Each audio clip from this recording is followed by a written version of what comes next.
عدالت نے کہا ہے کہ مسجد اپنی جگہ ہے، کسی مندر کو گرا کر مسجد نہیں بنائی گئی. ختم ہو گیا. بابر نے اپنی جگہ مسجد بنائی ہے، مندر توڑ کر مسجد نہیں بنی. ہم مسلمان ہیں، ہم جانتے ہیں کہ اگر کسی دوسری جگہ کے اوپر مندر توڑ کر مسجد بنائی جاتی وہ مسجد مسجد نہیں ہے. مسجد وہ ہے جو آج آپ کے ہاتھ میں طاقت ہے.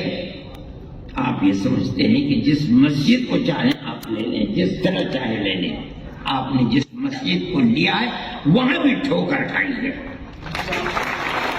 ہم جانتے ہیں جمعیت علماء نے اس کے کیس کو لڑا ہے. جس دن سے مسئلہ چل رہا ہے سن 51-52 سے، اس وقت سے لے کر آج تک اس کے کیس کو جمعیت علماء لڑتی رہی ہے. ہم نے کتنے کروڑ روپیہ اس کے اوپر لوور کورٹ، ہائی کورٹ اور سپریم کورٹ کے اندر خرچ کر دیا. ہمارا کوئی پیسہ نہیں تھا، قوم نے دیا، ہم نے اس کو خرچ کیا اور ہم برابر لڑتے رہے. مسئلہ کیا تھا لڑائی کا؟ مسئلہ آپ سمجھیے، ہم لڑنے والے ہیں، ہم جانتے ہیں. مسئلہ یہ تھا کہ جس جگہ بابری مسجد بنی ہے وہ مسجد کی اپنی جگہ ہے یا یہ رام جنم بھومی ہے، یہاں رام کا مندر تھا، بابر نے اس مندر کو توڑ کر یہاں مسجد بنائی ہے. مسئلہ یہ تھا. اسی مسئلے کے اوپر لڑائی ہم لڑ رہے تھے. آپ کو یاد ہوگا کہ آثار قدیمہ نے اس کی کھدائی کروائی تاکہ مندر کے باقیات نیچے سے نکلتے ہیں، نہیں نکلتے. باقیات نہیں نکلے، کوئی پتھر نہیں نکلا، کوئی ستون نہیں نکلا. اور آثار قدیمہ نے اس کے اندر کامیابی حاصل نہیں کی. اب آپ دیکھیے، ملک کی سب سے بڑی سپریم کورٹ عدالت ہے. وہ عدالت اپنے فیصلے میں کیا کہتی ہے؟ اس فیصلے میں عدالت نے کہا ہے کہ مسجد اپنی جگہ ہے، کسی مندر کو گرا کر مسجد نہیں بنائی گئی. ختم ہو گیا. ہمارا جو مقدمہ 50-70 سال سے چل رہا تھا، ہم اس مقدمے کے اندر کامیاب ہیں کہ بابر نے اپنی جگہ مسجد بنائی ہے، مندر توڑ کر مسجد نہیں بنی. ہم مسلمان ہیں، ہم جانتے ہیں مندر توڑ کر مسجد بنائی جاتی وہ مسجد مسجد نہیں ہے. مسجد وہ ہے جو مسجد کی جگہ ہے اور اس جگہ کو وقف کیا گیا ہے. ہم تو اس مقدمے کے اندر کامیاب ہیں. جب یہ کہہ دیا گیا کہ مسجد اپنی جگہ بنی ہے، مندر کو توڑ کر مسجد نہیں بنی. دوسرا فیصلہ کیا ہے کہ جنہوں نے اندر گھس کر مورتیاں رکھی ہیں وہ مجرم ہیں، انہوں نے غلط کیا. مسئلہ ختم ہو گیا. جب سننے والے سن رہے تھے فیصلے کو، تیسرا فیصلہ اپنی جگہ کے اوپر تھا کہ یہ مسجد کی جگہ ہے. لیکن یہ الگ بات ہے کہ فیصلہ یہ دے دیا گیا کہ لیکن ہم یہ جگہ ہندوؤں کو دیتے ہیں. ٹھیک ہے، آپ نے دے دی، ہم اپنے مقدمے کے اندر کامیاب ہیں. ہم آج نہیں بولتے، نہ ہمیں بولنا چاہیے. اس لیے کہ جو سب سے بڑی ملک کی عدالت ہے اس نے یہ ہندو بھائیوں کو دے دی. ہم نہیں بولتے. ہم 1000 دفعے کہہ چکے تھے کہ یہ آخری ہماری لڑائی ہے. سپریم کورٹ ہمارا سپریم کورٹ ہے، ہم اس ملک کے رہنے والے ہیں. سپریم کورٹ جو فیصلہ کر دے گا ہمیں وہ منظور ہے. سپریم کورٹ نے فیصلہ کر دیا، ہم اپنے گھر بیٹھ گئے. ہم خاموش ہیں، ہم نہیں کہتے کچھ. لیکن دنیا ختم تو نہیں ہے، ہم ختم ہو جائیں گے. آگے آنے والا مورخ یہ لکھے گا کہ بابری مسجد کی جگہ مندر کس طریقے پر بنا ہے. ہم نہیں بولتے. لیکن کیا آنے والی دنیا خاموش ہو جائے گی؟ میری بھائی، یہ تو دنیا کے حالات ہیں، کل کوئی اور تھا، آج کوئی اور ہے۔ اگر ہم یہ سمجھتے ہیں کہ ارشد ہمیشہ زندہ رہے گا تو پاگل ہے، مرے گا، میری جگہ کوئی دوسرا۔ دنیا ہے، یہاں اسی طرح آنا جانا لگا ہوا ہے۔ ایسی ذات جو ہمیشہ سے ہے، ہمیشہ رہے گی۔ میں کہتا ہوں وہ اوم ہے، یعنی اللہ۔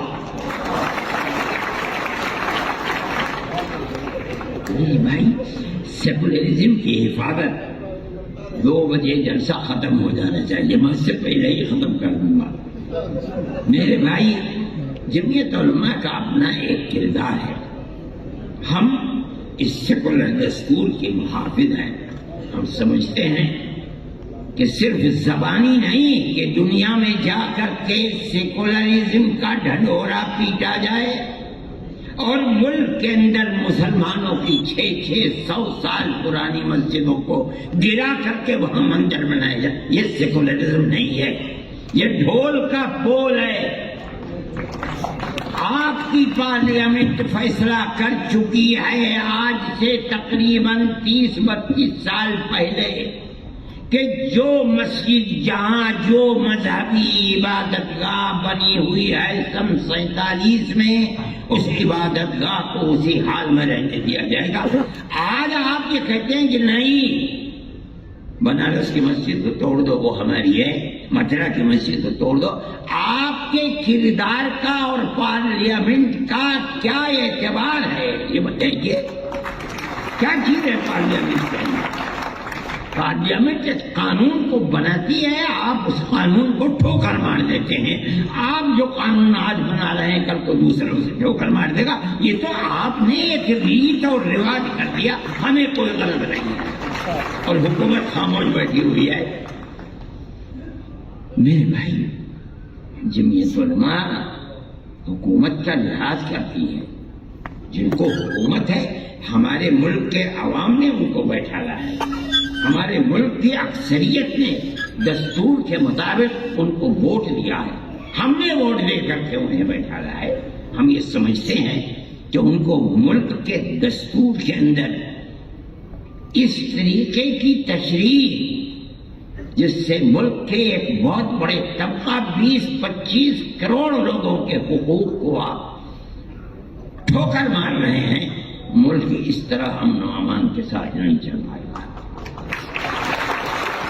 اور اس کے نتیجے کے اندر ملک کی جو صورتحال ہے، آپ اپنی زبان سے کہتے رہیں کہ ملک ترقی کر رہا ہے اور ساری دنیا کے اندر ترقی کا ڈھنڈورا پٹ رہا ہے، مگر ملک کے عوام کی جو صورتحال ہے اور فقر اور بے کسی کی جس طریقے پر پورے ہندوستان کے اندر کیفیت ہے، آپ اس کو دیکھ لیجئے۔ میں اپنی زبان سے کچھ نہیں کہتا ہوں،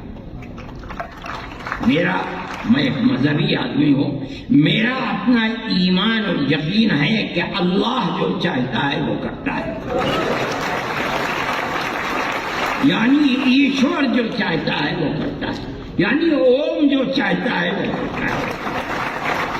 آج آپ کر رہے ہیں، ٹھیک ہے، کر دیجئے، کل کو حالات بدلیں گے دنیا کے اندر، میں زندہ ہوں، میں بھی مر جاؤں گا اور دنیا کا ہر آدمی مر جائے گا، دوسرا آئے گا اپنی خاص ذہن کے ساتھ آئے گا۔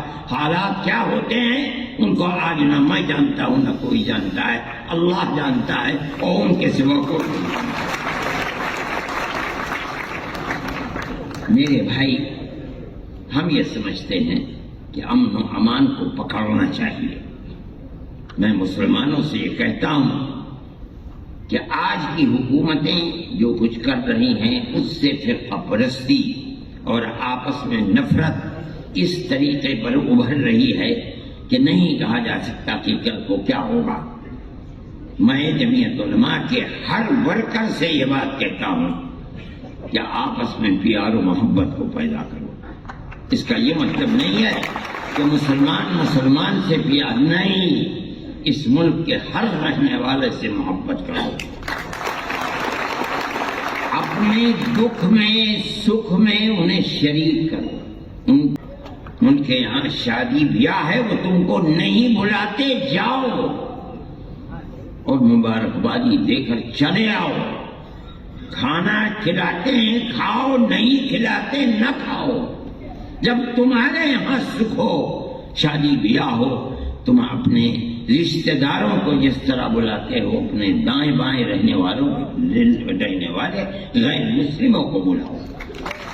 یہ تمہاری پرانی زندگی ہے، آج کی نہیں، یہ ہزاروں سال پرانی زندگی ہے، اور اسی طرح اس ملک کے اندر ہم رہتے چلے آئے ہیں۔ دنیا کے کسی ملک کے اندر مسلمان اور غیر مسلم کو اس طرح جیسے اس ملک میں رہتے ہیں نہیں رہنے دیتے۔ دیکھو گاؤں گاؤں کے اندر رہتے ہیں، اگر ان سے پوچھو کہ مسلمان کب سے آباد ہے، نہ مسلمان جانتا ہے کہ اس کی تاریخ کیا ہے، نہ ہندو جانتا ہے کہ اس کی تاریخ کیا ہے۔ اس پیار و محبت کے اندر شریک تھے، لیکن آج کی سیاست یہ پیار و محبت کی سیاست نہیں ہے۔ میں یہ سمجھتا ہوں کہ یہ بڑی تباہی کے آثار ہیں۔ آپ کو جمعیت علماء کے ورکر ہونے کی حیثیت سے آپ کو اس سلسلے میں قدم بڑھانا چاہیے۔ میں مدرسے والوں سے کہتا ہوں، صحیح ہے آپ کا مدرسہ مذہبی مدرسہ ہے، لیکن یاد رکھیے رسول اللہ صلی اللہ علیہ وسلم جن کی زندگی کو لوگ جانتے نہیں اور خاص طریقے کے اوپر برادران وطن نہیں جانتے، غیر مسلموں کے ساتھ اٹھنا بیٹھنا رہنا سہنا آپ کی زندگی تھی۔ آپ جب تک زندہ رہے، میں ایک بات کہتا ہوں اور یہ تو بڑی لمبی بات ہو جائے گی، ابو طالب آپ کے چچا تھے، آخری وقت تک بت پرست رہے، اور کھانا پینا اٹھنا بیٹھنا اللہ کے نبی کے ساتھ تھا۔ اگر اللہ کے نبی کو مکے کے لوگوں نے آبادی سے باہر کر دیا، ابو طالب نے ساتھ نہیں چھوڑا، باہر رہے، اور دین کے اعتبار سے وہ اللہ کے دین کو، اللہ کے نبی کے دین کو نہیں مانتے تھے، آخری وقت تک نہیں مانتے تھے۔ جب جان نکل رہی تھی تب گئے نبی کریم علیہ السلام ان کے پاس اور جا کے کہا، چاچا ایک مرتبہ لا الہ الا اللہ محمد رسول اللہ کہہ دیجیے، میں قیامت کے دن اللہ کے یہاں آپ کی شفاعت تو کر دوں گا۔ ابو جہل وہاں کھڑا ہوا تھا، ابو جہل نے کہا، ابو طالب کیا کہیں گے تمہارے بعد لوگ، کیا آخری وقت میں اپنے باپ دادا کے دین کو چھوڑ دیا؟ یہ کہا کہ نہیں، میں اپنے باپ دادا کے دین کے اوپر ہوں، اور مر گئے۔ اللہ کے نبی نے ساتھ نہیں چھوڑا، نہ انہوں نے چھوڑا نہ اللہ کے نبی نے ساتھ چھوڑا، حالانکہ اللہ کے نبی کے دین پر نہیں تھے، نہ زندگی میں تھے نہ مرتے وقت تھے۔ میرے بھائی یہ رسول اللہ کا کردار ہے۔ یہ سمجھنا کہ کسی غیر مسلم کے ساتھ اٹھنا بیٹھنا یہ درست نہیں، اسلام میں غلط ہے، غلط ہے، غلط ہے۔ ہم اس ملک کے رہنے والے ہیں، وہ ہمارے بھائی ہیں۔ میں کہتا ہوں ایک آدم کی یعنی پرتم منو کی اولاد ہے، ہم دونوں بھائی بھائی ہیں۔ جو لوگ اس کو تفریق میں اور دشمنی اور نفرت میں لے جانا چاہتے ہیں، وہ ایک باپ کی اولاد نہیں مانتے، اور غلط ہے، غلط ہے، غلط ہے۔ ہم سب ایک ہی باپ کی اولاد ہیں، ہم سب ایک دوسرے کے بھائی ہیں۔ جمعیت علماء کہتی ہے، اور جمعیت علماء میرے تعلقات RSS کے بڑے چوٹی کے لوگوں سے ہیں جو میرے پاس آتے ہیں، میں ان کے پاس جاتا ہوں، ہندوؤں سے بھی ہیں، مسلمانوں سے بھی ہیں، میں جو ان کی تواضع کر سکتا ہوں میں وہ تواضع، میں کوئی بہت بڑا دولت مند آدمی نہیں ہوں، لیکن جو بھی کر سکتا ہوں میں پیار و محبت کی باتیں ان کے ساتھ کرتا ہوں۔ کوئی ضرورت نہیں ہے میں کیوں تفریق کروں، وہ صحیح ہے، وہ RSS کے لوگ ہیں، دوسری پارٹیوں کے لوگ ہیں، وہ کریں، ہمارا فرض یہ ہے کہ ہم ان کے ساتھ پیار و محبت، اور میں جانتا ہوں کہ وہ شریف لوگ ہیں، اپنی شرافت کے کردار کو پیش کرتے ہیں۔ میرے بھائی میں اس لیے کہتا ہوں کہ آپ کو اس سلسلے کے اندر جو مدرسے والے ہیں وہ اپنے مدرسوں کے جلسوں کے اندر بلائیں، بچوں سے تقریریں کروائیں، ماں باپ کے ساتھ کس طرح تعلقات رکھنے چاہیے، قرآن کیا کہتا ہے، اللہ کا نبی کیا کہتا ہے، ان کو سنائیں۔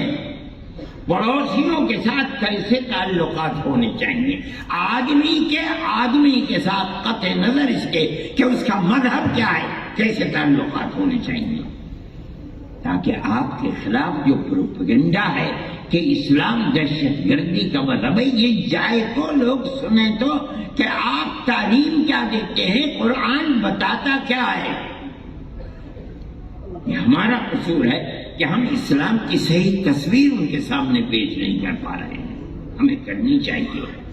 میں یہ بات کہتا ہوں اور آپ میری اس بات پر غور فرمائیں، آپ جہاں مسجد مدرسہ قائم کرتے ہیں اس مدرسے کے اندر اپنے ان بھائیوں کو بلائیے، ان کے سامنے اپنے اس پروگرام کو پیش کیجیے جو انسانیت کا پروگرام ہے اور جو قرآن سے ثابت ہو رہا ہے، جو اللہ کے نبی سے ثابت ہو رہا ہے۔ تب آپ سمجھا جائے گا کہ اسلام کی صحیح تصویر کو دنیا کے سامنے پیش کر رہے ہیں، اور اگر یہ نہیں کرتے تو میرے بھائی آپ کے لیے مشکلات ہیں اور قصور